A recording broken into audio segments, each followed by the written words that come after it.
भगवान श्री कृष्ण जी कहते हैं कि हमें किसी से भी अंधा प्यार नहीं करना चाहिए। हमारा किसी के प्रति अंधा प्यार हमें कभी भी आगे बढ़ने नहीं देता। जैसे तेल समाप्त हो जाने पर दीपक बुझ जाता है, उसी प्रकार कर्म के क्षीण हो जाने पर भाग्य भी नष्ट हो जाता है। मौन सबसे अच्छा उत्तर है किसी ऐसे व्यक्ति के लिए जो आपके शब्दों को महत्व नहीं देता।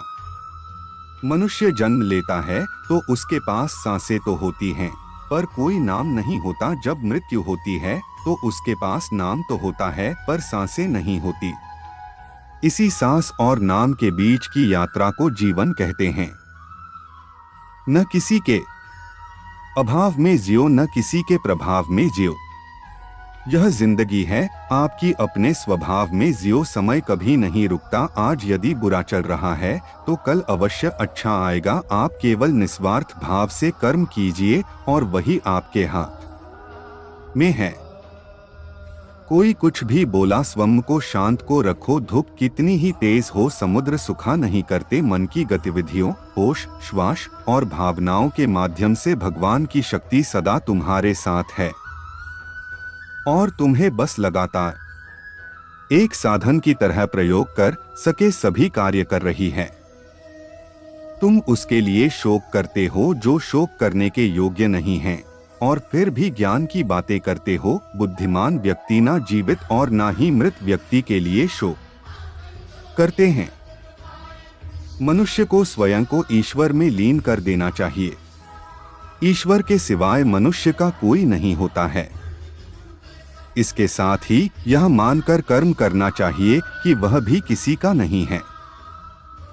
भोग से मिलने वाला सुख क्षणिक होता है, जबकि त्याग में स्थायी आनंद मिलता है। श्रीमद्भागवत गीता में श्री कृष्ण कहते हैं कि यदि किसी काम को करने में डर लगे तो याद रखना यह संकेत है कि आपका काम वाकई में बहादुरी से भरा हुआ है। गीता के अनुसार नेत्र केवल हमें दृष्टि प्रदान करते हैं, परंतु हम कब किस में क्या देखते हैं ये हमारी भावनाओं पर निर्भर करता है। श्री कृष्ण कहते हैं कि मनुष्य को स्वयं को ईश्वर में लीन कर देना चाहिए। ईश्वर के सिवाय मनुष्य का कोई नहीं होता है। इसके साथ ही यह मानकर कर्म करना चाहिए कि वह भी किसी का नहीं है। भोग से मिलने वाला सुख क्षणिक होता है, जबकि त्याग में स्थायी आनंद मिलता है। श्री कृष्ण कहते हैं कि सत्संग ईश्वर की कृपा से मिलता है, परंतु कुसंगति में भी मनुष्य अपने कर्मों से पड़ता है। गीता के अनुसार जीत और हार आपकी सोच पर निर्भर करती हैं। मान लो तो हार होगी और ठान लो तो जीत होगी।